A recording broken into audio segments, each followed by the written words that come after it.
Hola, el día de hoy vamos a analizar un tema que va a ser muy importante para poder desarrollar la quinta unidad. La quinta unidad es lo relativo, a lo que viene a ser la metodología aplicada a diversas áreas del derecho.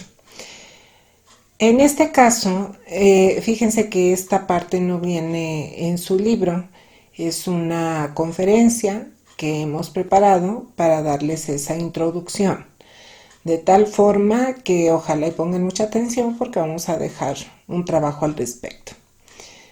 En, en nuestro sistema jurídico y el ordenamiento jurídico mexicano, pues nosotros vemos que atiende a una estructura muy bien determinada y que esto se repite en algunos países. Claro, de acuerdo al contexto, pues va adoptando diferentes circunstancias.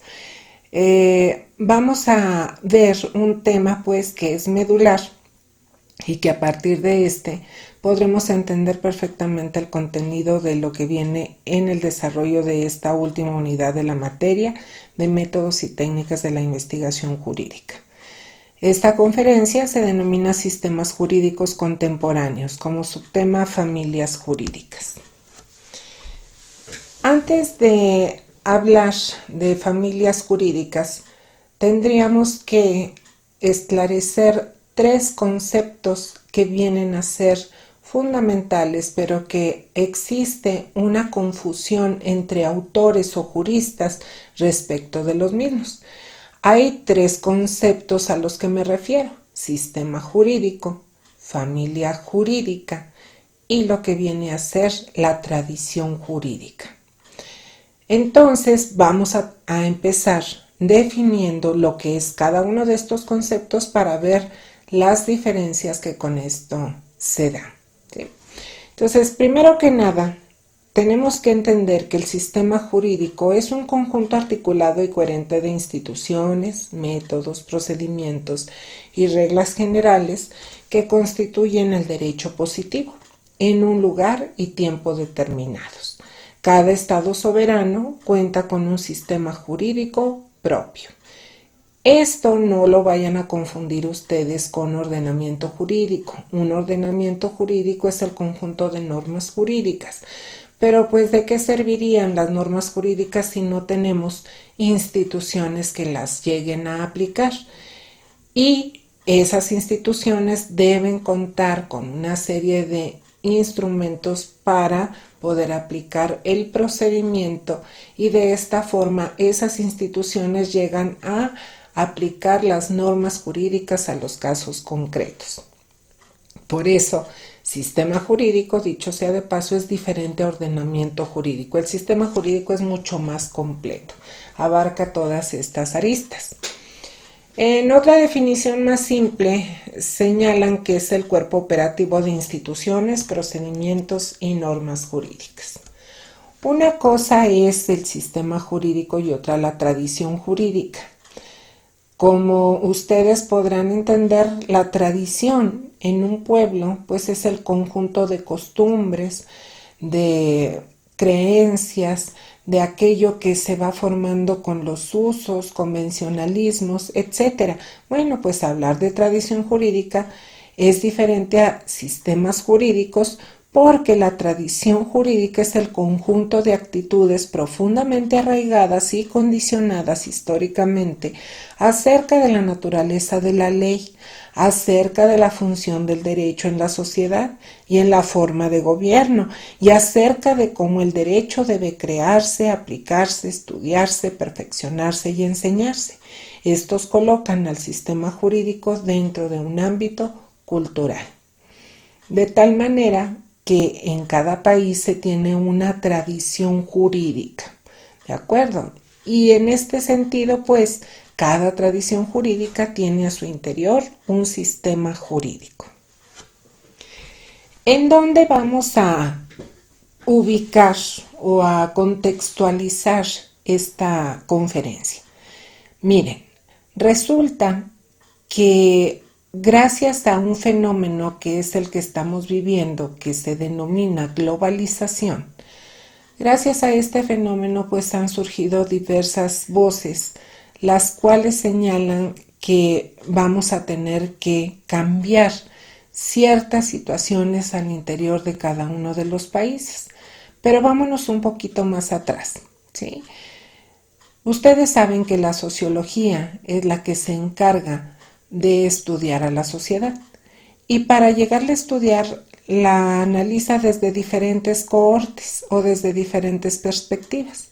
Uno de esos cohortes fueron los modos de producción. Y si quisiéramos hablar de cómo se da el derecho en cada uno de los modos de producción, pues diríamos, el primer modo de producción que se tiene noticia, pues es la comunidad primitiva. En la comunidad primitiva, pues no existía lo que venía a ser propiamente el derecho. ¿Por qué? Porque allí de lo que se trata es de buscar cómo sobrevivir. Y entonces en esa sobrevivencia pues no se tenía idea ni siquiera del dinero, obviamente. Allí nada más quien era hábil para la caza, para la pesca, pues era quienes lidereaban, las mujeres recolectaban. Y entonces hablar de los albores del derecho, pues no.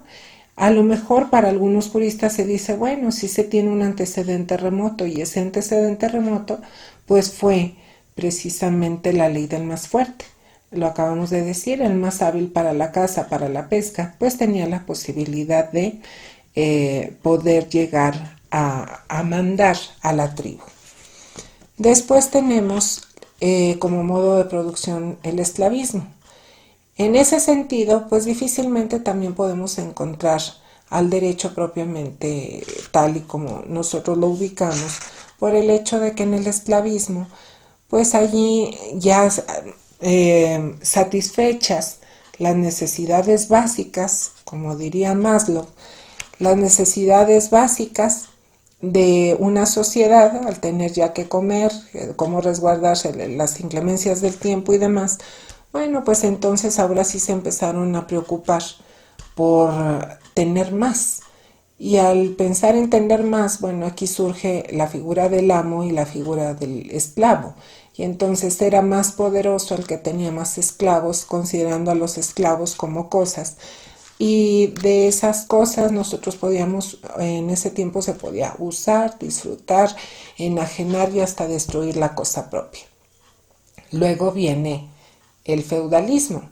En el feudalismo, bueno, en derecho mercantil allí hay aportaciones ya muy importantes, pero hablando en sentido general, pues en el feudalismo ya el señor feudal tenía siervos, ya no estaba la figura del esclavo, pero allí se buscaba también tener poderío, y ese poderío se expresaba en la cantidad de tierras de las cuales era propietario y también del número de siervos.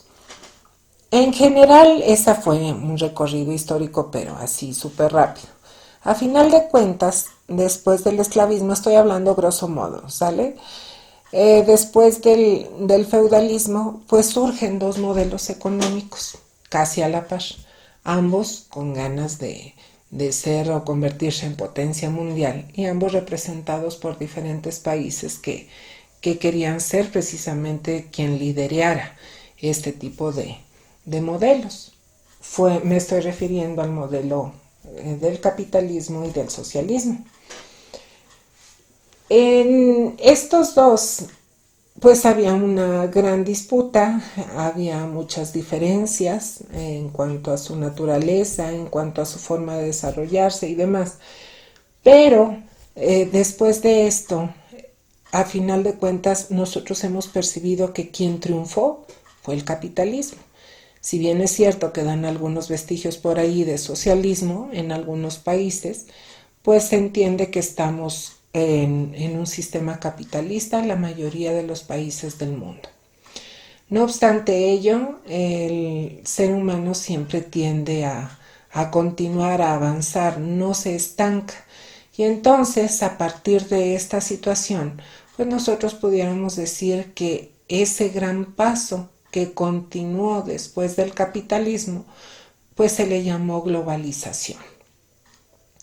en la materia de sociología o en algunas otras materias, ya les han de haber hablado al respecto de la globalización.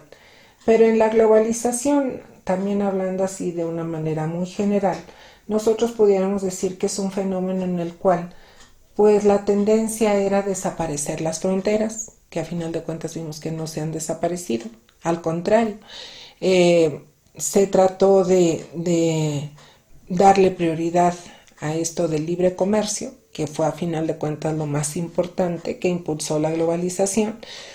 Tiene pros y contras, sin embargo, dentro de lo que viene a ser los pro, pues encontramos que ya somos la sociedad de la información.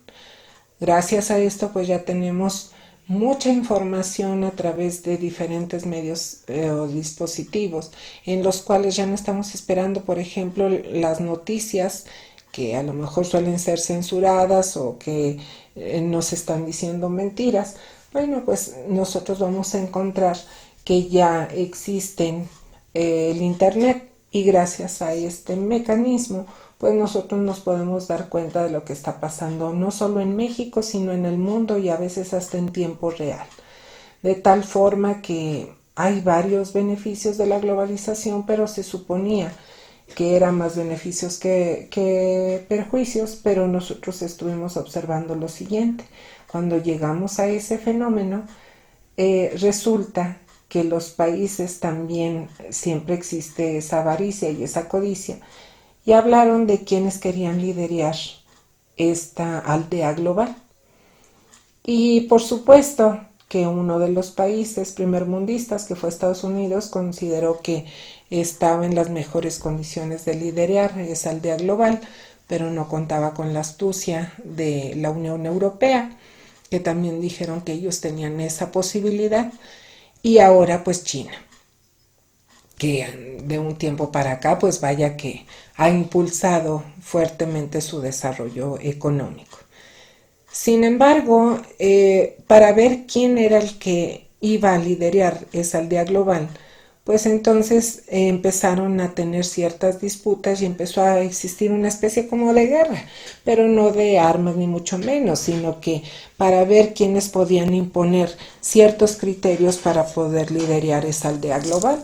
Y entonces, uno de esos criterios fue, bueno, pues si vamos a comercializar nuestros productos en todo el mundo y demás, bueno, entonces deberíamos unificar ciertos criterios. Y uno de esos criterios a unificar, unos dijeron, bueno, va a ser, por ejemplo, la moneda. Pues si vamos a tratar de hacer esa comercialización de servicios y productos, bueno, entonces vamos a unificar la moneda. ¿Qué dijo Estados Unidos? Dijo el dólar. ¿Qué dijo la Unión Europea? Dijo el euro.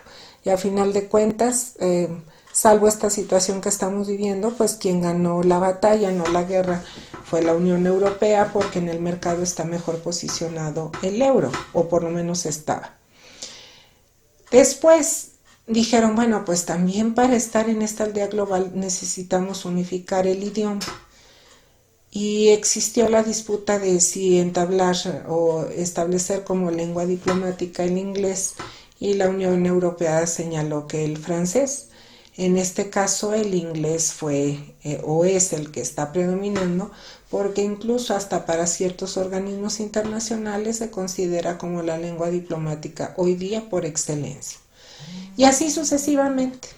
Entonces, a lo que quiero llegar es a esto. Dentro de ciertas circunstancias, se decidió que había que unificar, ¿sí?, todavía otro criterio más para lograr este desarrollo de la globalización y esa comercialización en los productos. Y ese otro criterio era unificar al derecho.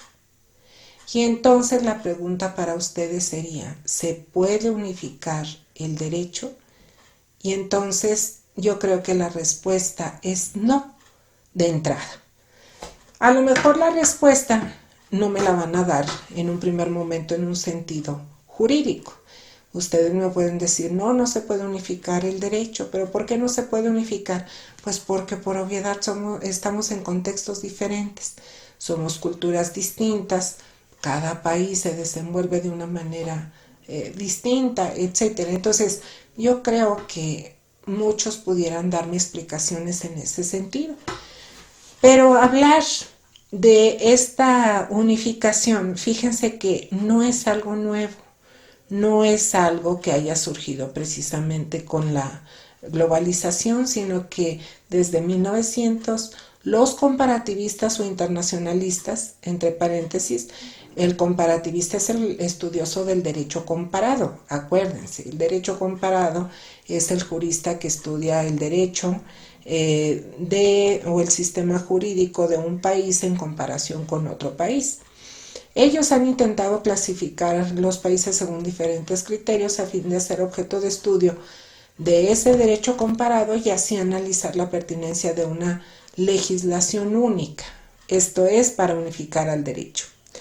Esos intentos hasta el momento pues habían sido frustrados por las diferencias antes mencionadas.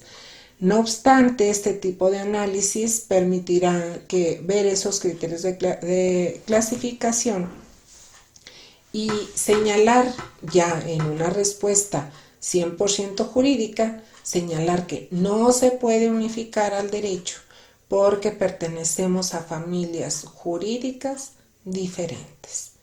Esto a partir de los inicios del siglo XXI, debido a fenómenos como la globalización, pues resurge este tema y entonces hay un comparativista muy importante que se llama René David y esta persona es el que se ha encargado a dar una respuesta al respecto, señalando por qué no se puede unificar al derecho. Nada más entre paréntesis, pues ahora nosotros lo que podemos percibir a nivel internacional es que ya no para todos están muy convencidos de la globalización. Si ustedes recuerdan, antes de lo que estamos pasando por la contingencia del COVID-19, pues nosotros veíamos que Inglaterra ya se había separado, por ejemplo, de la Unión Europea, tuvieron varios problemas por la situación económica. Después llegan a liderar países a algunas personas que tampoco están muy convencidas con esto de la globalización. Entonces este fenómeno tiende a desaparecer. ¿Por qué? Porque están plasmando fronteras, están haciendo más severos los requisitos para el ingreso a diferentes países, tenemos el problema migratorio, etcétera. Entonces, ya ahorita no están muy convencidos de la globalización. Sin embargo, como todavía estamos entre azul y buenas noches para ver si se conserva este modelo, pues vamos a dar la explicación de que no se puede unificar al derecho porque pertenecemos a familias jurídicas diferentes. ¿Pero qué es una familia jurídica? Es el conjunto de sistemas jurídicos que tienen elementos institucionales, conceptos filosóficos, jerarquía de fuentes, es decir, todos aquellos elementos que ponen en relieve sus diferencias y analogías. Como una preconclusión, acuérdense que ahorita estábamos apenas en el análisis de tres conceptos que hay juristas que los confunden y que decíamos son diferentes. Son estos tres conceptos, pero si ustedes los observan, se trata de lo siguiente. La tradición jurídica es el concepto global, sí, es el concepto más general. Cada tradición jurídica tiene a su interior una familia jurídica y cada familia jurídica tiene su sistema jurídico. Teniendo en claro esto, vamos a hablar de las diferentes familias jurídicas. René David señala que hay 5 familias jurídicas: la romano-germánica, el common law, la familia socialista, la familia religiosa y el sistema híbrido o mixto. Ustedes saben que no me gusta generar un análisis histórico muy profundo de los elementos, pero sí vale la pena que ustedes se ubiquen en tiempo y espacio. Entonces, hablando de la familia romano-germánica, surge como una fusión de las culturas romana y germana en el occidente de Europa, esto a partir del siglo VI. en donde, y eso se los dicen a ustedes desde el primer semestre en la materia de Teoría General del Derecho, ¿sí? La norma se elabora previamente, ¿sí? Antes de los hechos, y esta ya se va a aplicar a todos los casos que se presenten durante el tiempo de su vigencia. En el caso de la familia del Common Law, este surge de la cultura inglesa, nace como una fusión de la nobleza normanda con la población anglosajona, con diferentes influencias como pueden ser los vestigios romanos, celtas, irlandeses, etc. Y en esto se da una unificación del derecho a través de las decisiones de los tribunales, es decir, se caracteriza por tener un derecho eminentemente jurisprudencial. Si ustedes perciben, analizamos inmediatamente la gran diferencia entre la familia romano-germánica y la del Common Law. Para la familia romano-germánica lo más importante es la ley y para la familia del Common Law la jurisprudencia. En el caso de la familia socialista, este es un grupo ubicado en Europa Oriental que originalmente formó su derecho con elementos romano-germánicos, pero que a partir de la revolución bolchevique de 1917 de la extinta Unión de Repúblicas Soviéticas Socialistas ha elaborado un derecho acorde al socialismo. No quisiera que perdieran de vista que originalmente quienes generaron este tipo de familias eran romano-germánicos y después ya le dieron un matiz a su familia jurídica dentro del socialismo. En el caso de la familia religiosa son países que organizan su ordenamiento jurídico basándose en un libro revelado. ¿Esto qué quiere decir? Y no es que no hayamos investigado y demás, es que esta familia es así de concreta.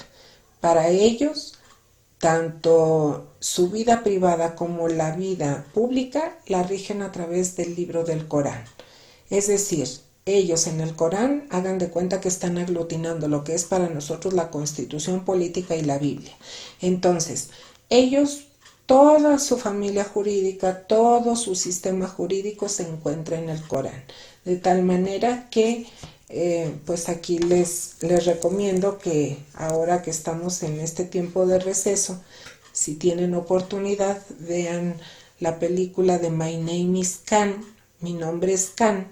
Es una película muy buena para que ustedes analicen más o menos cuál es la situación que están viviendo los habitantes de estos países de familias religiosas, ¿sí? Por diferentes intereses económicos, políticos y demás. Después tenemos el sistema híbrido mixto, calificado así. Conste que no necesariamente van a ser países, pueden ser territorios, provincias o entidades estatales. Estos no logran ubicarse en ninguna de las familias jurídicas anteriores, dado que sus particularidades y localismos pueden concretarse en este sistema mixto. Lo vamos a ver más adelante. Es que tienen de familia romano-germánica y tienen a su vez parte de la familia del Common Law.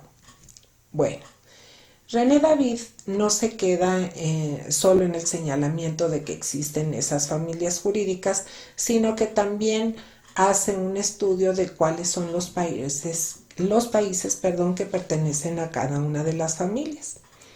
En este caso, si usted, fíjense que sí puede variar el número que vamos a manejar en cada familia.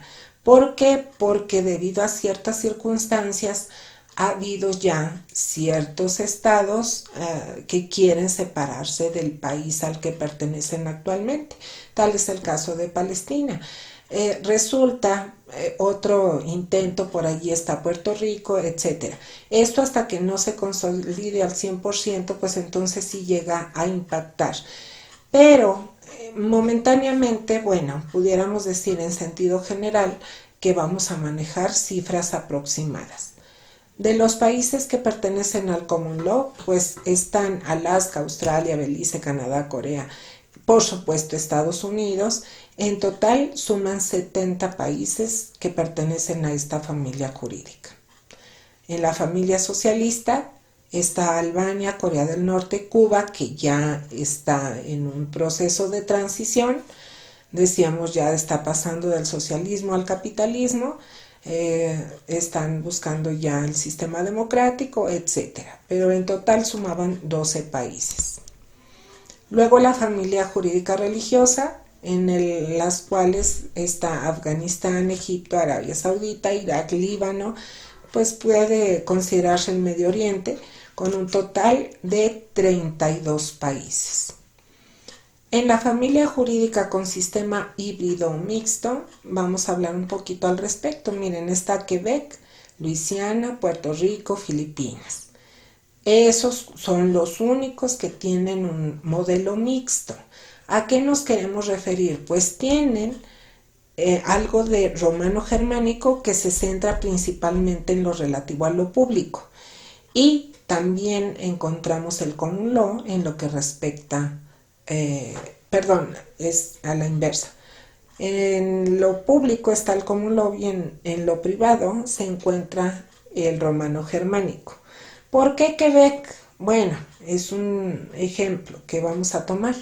En el caso de Quebec, resulta que pertenece a Canadá y habrá que irnos hasta el origen, que Canadá fue conquistado por el hecho de algunos ingleses, pero también de algunos franceses, de tal manera que si ustedes más o menos saben de cómo está Canadá, en Quebec se habla francés, por ejemplo, de tal manera que por eso tienen esa misticidad o esa hibridez, insisto, el common law para regular lo público y el romano germánico para regular lo privado.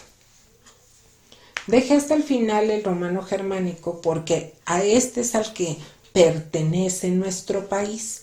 Por eso ustedes llevan en su plan de estudios la materia de derecho romano, porque nosotros pertenecemos a la familia romano-germánica. Y si ustedes pueden observar, teníamos un total de 136 países que pertenecen a esta familia jurídica. Si quisiéramos unificar al derecho, y si lo hiciéramos, por ejemplo, por votación, se supone que la familia romano-germánica es la que prevalecería.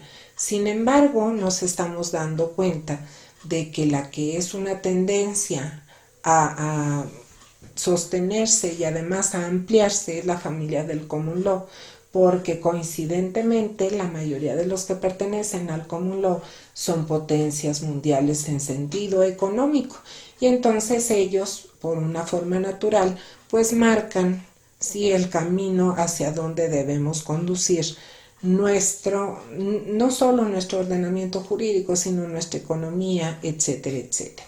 Pero mientras tanto estamos todavía separados. Tenemos la familia romano-germánica en nuestro país, sin embargo, ya hay ciertas tendencias y ciertos vestigios de la familia del common law. Por lo tanto, pues, para René David hay diferencias sustanciales entre cada familia jurídica, lo cual está impidiendo que se llegue al momento de la unificación del derecho. Esas diferencias, pues, llegan a variar, pero vamos a analizar un punto que es el medular para separar y diferenciar a cada una de esas familias. Ese punto fundamental es la jerarquía de las fuentes del derecho. Si ustedes pueden observar, la familia romano-germánica, su fuente principal es la ley. Todo lo demás, la costumbre, jurisprudencia, doctrina, principios generales del derecho, sí son fuentes del derecho, pero son fuentes secundarias. La más importante es la ley. En cambio, para el common law, si ustedes observan, la jurisprudencia está en primer lugar. Entonces, entre ellos tienen como fuentes del derecho la jurisprudencia, la ley, la costumbre y la razón del juzgador. De tal forma, pues, que aquí es donde se visualiza esa gran diferencia entre esas dos familias, que son las más representativas. En el caso de la familia socialista, vean ustedes, y la jerarquización de las fuentes se parece muchísimo a la romano-germánica. Yo les decía, es que no pierdan de vista que originalmente eran romano-germánicos. Lo único que ellos no consideran son los principios generales del derecho. Y para la familia religiosa, su única fuente de derecho es su concepción religiosa, es el Corán. Bien, vamos a hablar un poco de la familia romano-germánica, porque es a la que pertenece nuestro sistema jurídico mexicano. Fíjense que ha recibido diferentes denominaciones y ustedes cuando lleven la materia de filosofía del derecho, pues pueden encontrar entre la literatura que vayan a analizar, pueden encontrar varias explicaciones de esta familia, pero le han denominado de diferentes formas. En una denominación, la más antigua, pero que es, por ejemplo, la que maneja Estados Unidos cuando se refiere a esta familia, le llaman civil law. Después adoptó la denominación de sistema continental, después romano canónico, grupo francés, romanístico, romano cristiano, neorrománico y su denominación actual como romano germánico. ¿De qué se caracteriza en términos muy generales esta familia romano-germánica? Por la comunidad ideológica en la que se apoyan, por el común origen de los derechos, que es el derecho romano, la misma estructura y utilización de esos conceptos, el orden jerárquico de sus fuentes jurídicas, la utilización, y esa es la parte que me interesa, la utilización de parecidos métodos de trabajo y de investigación de los juristas. Yo en este caso siempre les pongo un ejemplo muy claro. Si nosotros observáramos un trabajo de investigación tipo tesis de un tesista norteamericano con un tesista mexicano, hay mucha diferencia y no precisamente estoy hablando de la calidad. Ambas tesis pueden ser de mucha calidad, pero aquí la cuestión está en que ustedes, como pueden haber observado ya en el avance de la elaboración de su tesina, pues le hemos dado mucho peso a lo que viene a ser la información jurídica, pero principalmente basado en la ley. Entonces yo les he insistido hasta el cansancio. Su tesina debe llevar la información de cómo está regulado su tema de investigación en la Constitución, en el Código Ley, a ver si hay jurisprudencia, tratados internacionales, etcétera. Pero siempre les he manejado la jurisprudencia y los tratados internacionales como algo secundario. Entonces, lo principal, siempre se les ha dicho, debe ser lo que está en la Constitución y en el Código Ley correspondiente. En cambio, si nosotros observáramos un trabajo de investigación de un tesista norteamericano, pues entonces allí se basan principalmente en lo que es la jurisprudencia, porque la ley pues viene a ser algo totalmente accesorio. Aquí es donde surge algo que nosotros denominamos las corrientes del pensamiento jurídico. ¿Qué quiero decirles con esto? Miren, en todas las familias, vamos a hablar en un sentido coloquial, en cualquier familia hay discusiones, en cualquier familia puede haber diferencias, a pesar de pertenecer a la misma familia. ¿A qué me quiero referir? Bueno, vamos a hablar en sentido religioso, por ejemplo.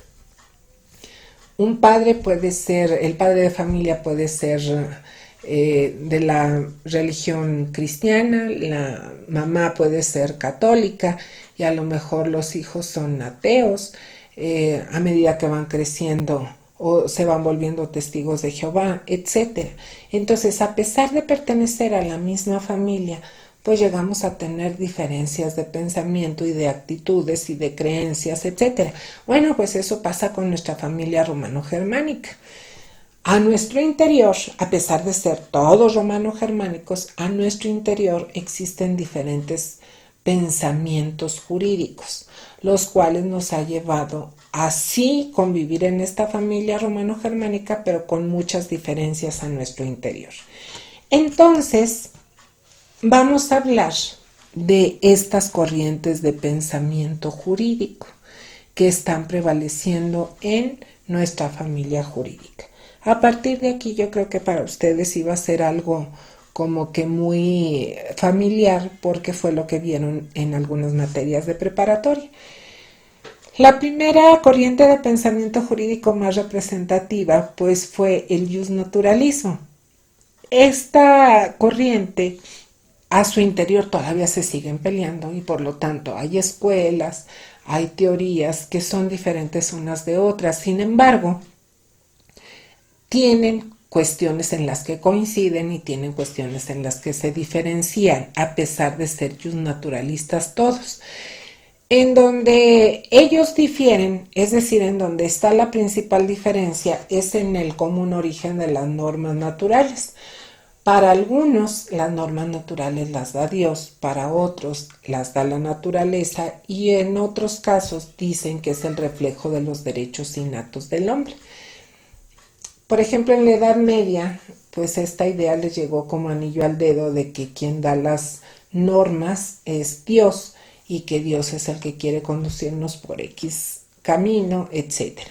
Sin embargo, fíjense que hoy día la que ha adquirido una relevancia tal es la tercera, donde señalan que las normas naturales pues son el reflejo de los derechos innatos del hombre. Ahora con el boom de los derechos humanos, a partir de la reforma a la Constitución en 2011, pues fíjense que en este caso ahora se dice que a todos se nos van a proteger nuestros derechos humanos. ¿Por qué? Pues por el hecho de ser seres humanos. Entonces, desde el momento que eres ser humano, desde ese momento ya traes derechos, lo único que hay que hacer es reconocértelos y protegértelos.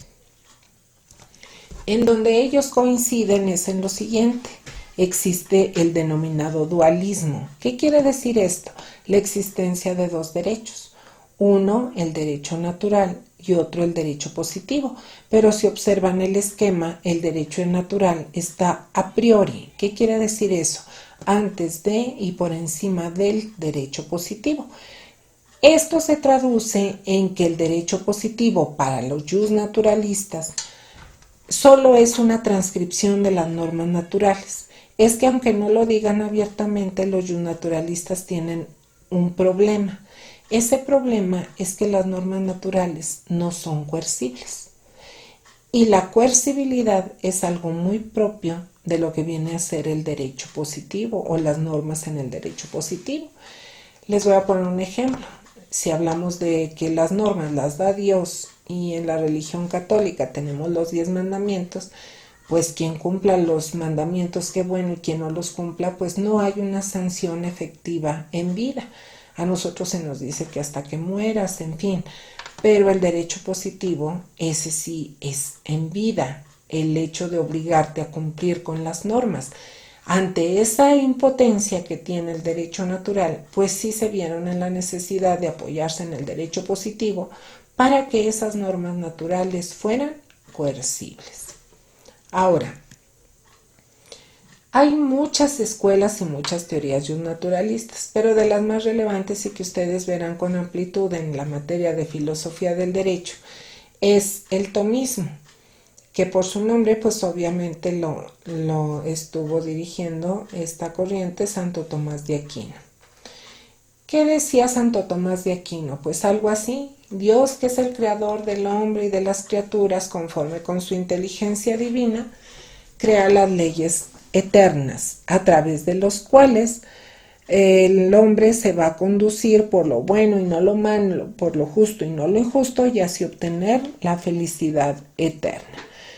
Pues todo esto está bien, y aunque nosotros fuéramos creyentes o no, yo creo que la situación es irnos por el camino de lo justo, no de lo injusto, por el camino de hacer el bien y no hacer el mal, etc. Entonces, esto estaba muy bien, estos postulados. Sin embargo, donde ya no estuvo tan bien y por eso no avanza lo suficiente, es el hecho de que dichos preceptos o dichas leyes eternas tenían que convertirse en leyes naturales, y para convertirse en leyes naturales debían ser interpretados esos preceptos de Dios por seres iluminados por Dios mismo.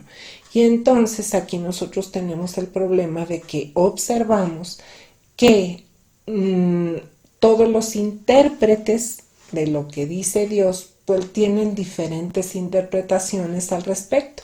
Si ustedes recuerdan cuando analizábamos el tema del aborto, cada uno de ustedes tenía una concepción de lo que debía entenderse por mala fama. Y entonces, pues así están los intérpretes de lo que dice Dios, ¿sí? Cada quien interpreta lo que considera que es lo adecuado. Y hay algunas corrientes que dicen que los preceptos de Dios no se interpretan, sino que se aplican tal cual. Entonces, por eso como que no avanzan este tipo de corrientes o escuelas. Luego, tenemos otra corriente de pensamiento jurídico que es el positivismo. De este ustedes va a ser muy familiar porque en este ustedes están siendo formados. Entonces, en este caso, pues también a su interior se pelean y tienen diferentes teorías y diferentes escuelas. Las diferencias, pues la vamos a ver a medida que analicemos tres corrientes positivistas. Pero en este caso vamos a decir lo siguiente, vamos a hablar de lo que coinciden. De lo que todos coinciden, todos los positivistas, es en dos cuestiones. Una, el dualismo simple y llanamente no existe.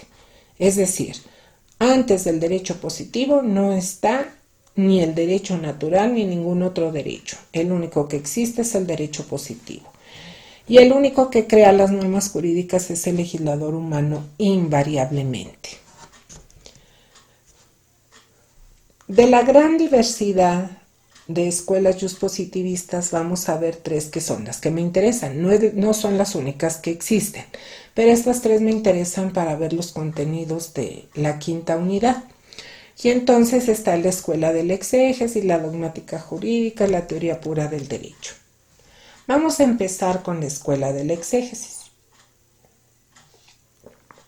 Los postulados son: la ley es el reflejo del pueblo y la razón del legislador. Esto, que yo le llamo a veces que es algo tan utópico, nos han dicho que el pueblo es el soberano y que el pueblo es el que tiene el poder y el pueblo es el que decide a quién nos gobierna y decide las leyes que debemos tener. Y vemos que en la práctica pues esto es muy complicado y que pues bueno, sí se dio una especie de reforma donde le dan juego al pueblo en cuanto a la elaboración de las leyes, que son las iniciativas de ley ciudadanas, pero que vamos a ver más adelante lo complejo en lo que se convierte esta situación. Sin embargo, donde ya estuvo así muy crítico lo de la escuela del exégesis fue en el segundo postulado. Señalan que el legislador es infalible y omnipotente. Pues no habíamos dicho que era un ser humano. Y el hecho de decir que el legislador es infalible es que no falla. Y que es omnipotente, pues que es todopoderoso. Entonces, esta escuela sí es un punto de referencia en el positivismo, pero tuvo muchos problemas por este tipo de postulado. Llevaron a tal grado el hecho de decir que el legislador no falla, que entonces después se dan cuenta que el legislador sí falla porque es un ser humano, pero aún así maniataron al juez, porque el juez, la figura del juez, está para aplicar las normas. Sin embargo dijeron, bueno, si el juez no entiende lo que le quiso decir el legislador, aquí lo malo fue que dijeron, tiene que acudir al legislador que la dictó para ver con qué intención la creó. ¿Qué quiere decir esto? Que entonces el juez estaba maniatado. El juez no podía hacer lo que hoy día hace. Tiene que aplicar las normas hoy día. Pero si no le entiende a lo que dijo el legislador, pues él tiene la facultad de interpretar, es decir, tratar de entender lo que le quiso decir el legislador. No, en la escuela del exégesis, esta que surge en Francia, en tiempos de la Revolución Francesa, pues no, ellos dijeron no. Si el legislador comete un error y el juez no le entendió, pues entonces que el que le resuelva esa duda sea el propio legislador. Por lo tanto, el legislador no se deslindaba de la ley que creaba. Entonces, ya cuando hay una descompensación en el equilibrio de la división de poderes, pues entonces ahí tenemos también problemas. Y donde sí ya fue la gota que derramó el vaso fue en el último postulado. Nada más que en esto quiero que pongan mucha atención porque lo vamos a ver en alguno de los puntos de la quinta unidad. Lo que dijo el legislador dicho está, lo que calla callado está. Tanto lo dicho como lo omitido es inobjetable. ¿Qué quiere decir eso? Vamos a suponer algo. Por ejemplo, si el legislador estaba señalando que para el delito de adulterio, ya ven que lo derogaron de nuestro Código Penal en agosto de 2012, entonces el adulterio estaba tipificado o estaba definido de la siguiente forma: cópula entre mujer casado con hombre que no sea su marido y de hombre casado con mujer que no sea su esposa.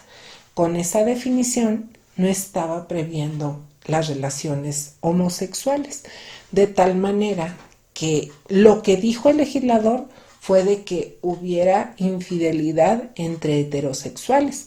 Lo que cayó fue de que esa infidelidad fuera con personas del cónyuge con una persona de su mismo sexo.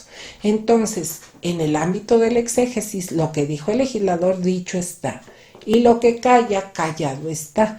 Tanto lo dicho como lo omitido resulta inobjetable. De tal manera que había una cerrazón en esta escuela y por eso presenta ciertas dificultades. Pero ahora, ¿me la creen que no todo es algo malo en cada una de las escuelas y teorías que estamos viendo? El gran avance que tuvimos en la escuela del exégesis dentro del positivismo fue que por primera vez aparece la figura del código. Y entonces esas figuras las mantenemos hoy día, en la actualidad. Por eso existe el Código Penal, el Código Familiar, el Código Mercantil, etcétera, etcétera. Y entonces el primer código del que se tiene noticia es el Código Civil de Napoleón. Y allí ellos llegaron a esa conclusión porque hasta este momento las leyes estaban dispersas. Y cuando las leyes están dispersas, pues aquí la tendencia es hacerlas repetitivas, incongruentes, contradictorias, etcétera. Por lo tanto, dijeron, si las concentramos en un documento, entonces tendremos la facilidad de que esas leyes serán más funcionales porque no presentan tantas contradicciones. Tenemos por otro lado la dogmática jurídica. Esta todavía estamos en el positivismo. Si ustedes me preguntaran cuál es la escuela o teoría que más me convence dentro del positivismo, pues es esta. Y en esta están siendo formados ustedes. ¿Por qué esta? Porque es la más metódica, ¿sí? Hablando pues estrictamente de los métodos, es la más metódica. Si ustedes se fijan, se basa en el método de abstracción, el cual se da en 3 grados. Primer grado, la búsqueda de los conceptos jurídicos fundamentales, es decir, la búsqueda de las normas jurídicas que van a regular la conducta del individuo en sociedad.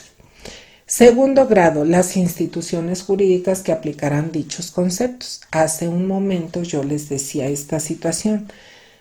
Es que el ordenamiento jurídico no puede sobrevivir por sí solo.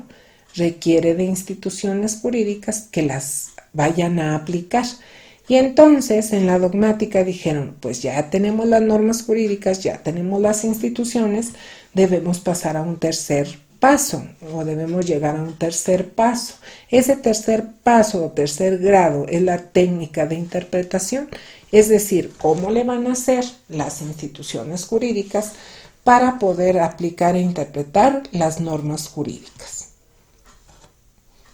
Entre otras aportaciones tenemos, yo creo que el gran defecto de la dogmática es decir que el derecho es un sistema hermético, cerrado, que da soluciones a todos los casos que se le presenten.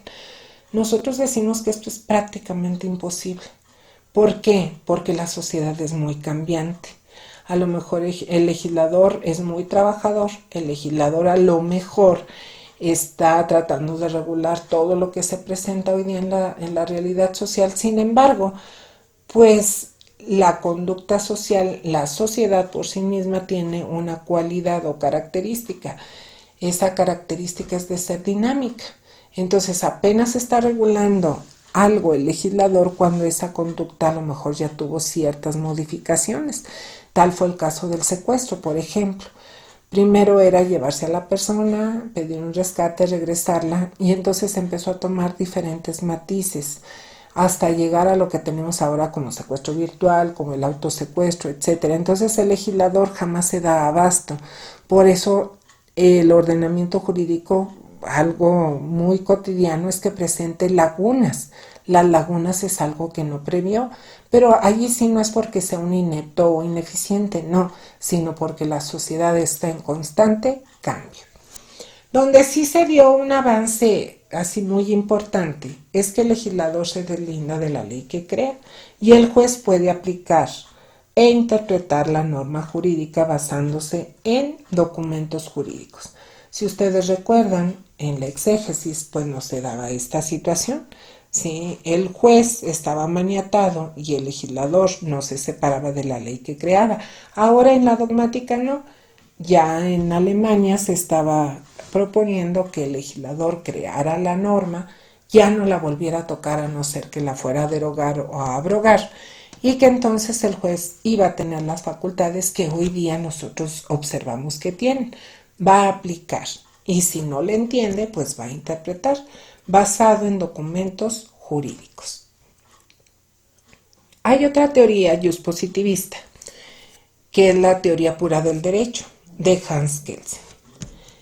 Kelsen no podemos negar que es uno de los principales aportadores al juspositivismo de nuestro país. Sin embargo, era considerado que su teoría era una teoría extremista. ¿Sí? ¿Por qué era extremista? Porque era así como que muy tajante en sus postulados. Él señalaba, no hay más derecho que el que emana de la autoridad estatal. Eso es cierto. El único que crea el derecho es el Estado, a través del órgano legislativo cuando crea las leyes, a través del órgano jurisdiccional cuando se crea jurisprudencia, etc. Propone la pirámide kelseniana. Es el primero que le da un orden a todas las normas del ordenamiento jurídico. Es decir, por eso ubicó en primer lugar la Constitución, luego las leyes reglamentarias, leyes secundarias, etc.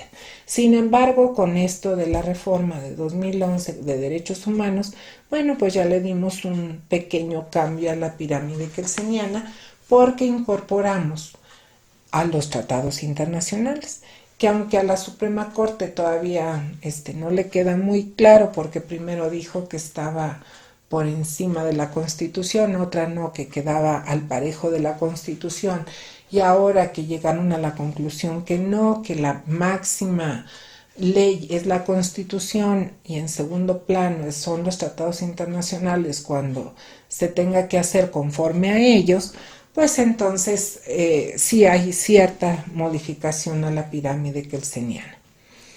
Niega que el derecho deba dar soluciones justas a los conflictos, ya que la justicia es un valor moral y el derecho es autónomo de la moral.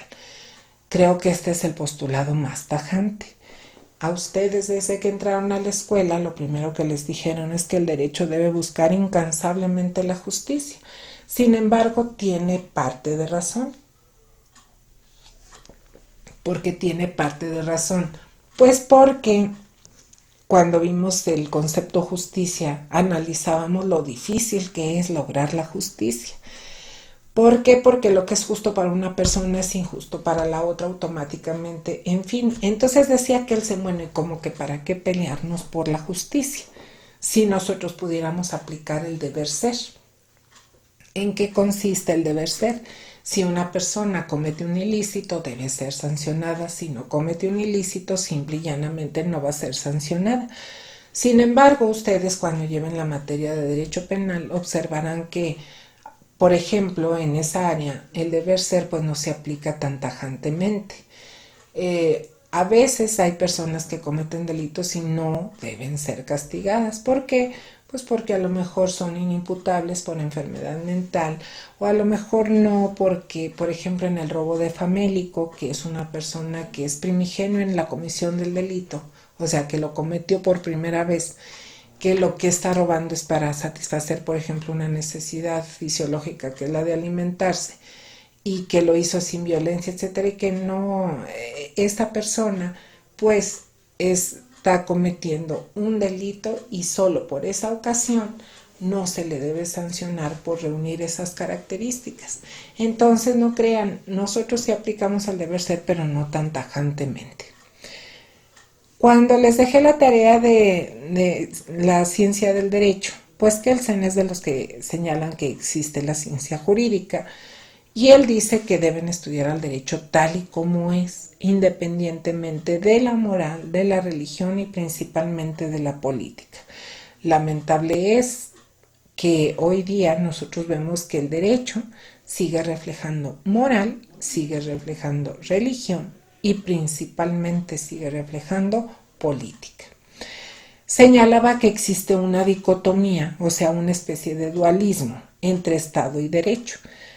El Estado se fundamenta en el derecho y el derecho a su vez es creado por el Estado, es decir, son dos elementos inseparables, porque uno le da vida al otro y el otro justifica o legitima la existencia del Estado. Hablando de otra corriente de pensamiento jurídico, esto ya no es del positivismo, es la corriente del neocantismo. Por el nombre, pues obviamente el impulsor es Immanuel Kant. Y hay que decirlo, Kant de origen es naturalista, sin embargo, cuando anotamos el prefijo neo antes de la palabra, neo significa nuevo. Entonces los discípulos o seguidores de Kant le dan cierto matiz a su doctrina y entonces forman el neocantismo. Para el neocantismo, ¿cómo se concibe el derecho en la familia romano-germánica? Bueno, pues el derecho es un fenómeno cultural. ¿Qué debemos entender por cultura? Pues todo aquello a lo que le damos un valor o un significado. No me estoy refiriendo a un valor monetario, me estoy refiriendo al valor significado o emotivo. Entonces, lo que es parte de nuestra cultura, por ejemplo, son nuestras costumbres, nuestras tradiciones, etcétera. Todo aquello que nos da identidad, es decir, que nos identifica y que nos diferencia con otras culturas. Si ustedes me preguntaran, bueno, ¿y esta doctrina es posible aplicarla? Fíjense que si desconozco, si hubiera un país en el cual solo existiera una cultura. En el caso de México, esto es prácticamente imposible, porque tenemos un sinfín de culturas. Nada menos hablar de los indígenas no es solo una cultura, depende del tipo de grupo indígena del que se trate, porque cada uno de esos grupos pues tiene sus propias costumbres, incluso hasta cambian de dialecto, etcétera, etcétera. Entonces, y luego hablar de los asentamientos de extranjeros en nuestro territorio, en fin. Y hablando de los que somos el grupo mayoritario, es decir, no estamos específicamente en el grupo de indígenas o extranjeros, etcétera, pues nosotros ya no tenemos identidad con nadie.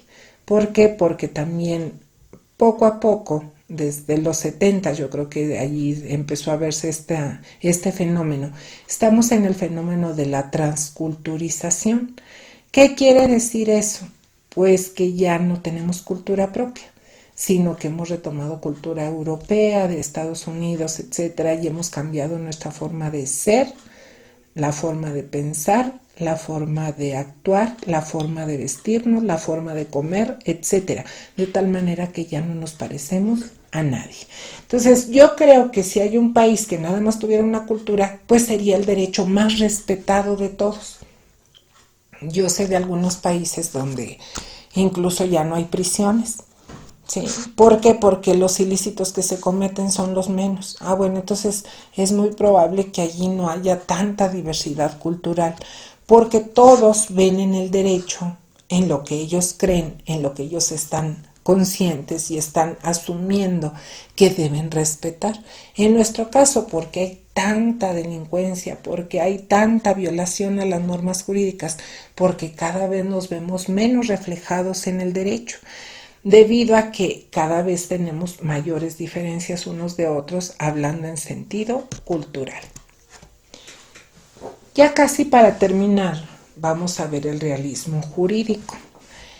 Alf Ross desarrolla en los países escandinavos lo que se llama el realismo jurídico, pero Estados Unidos lo observa y lo retoma porque le queda como anillo al dedo.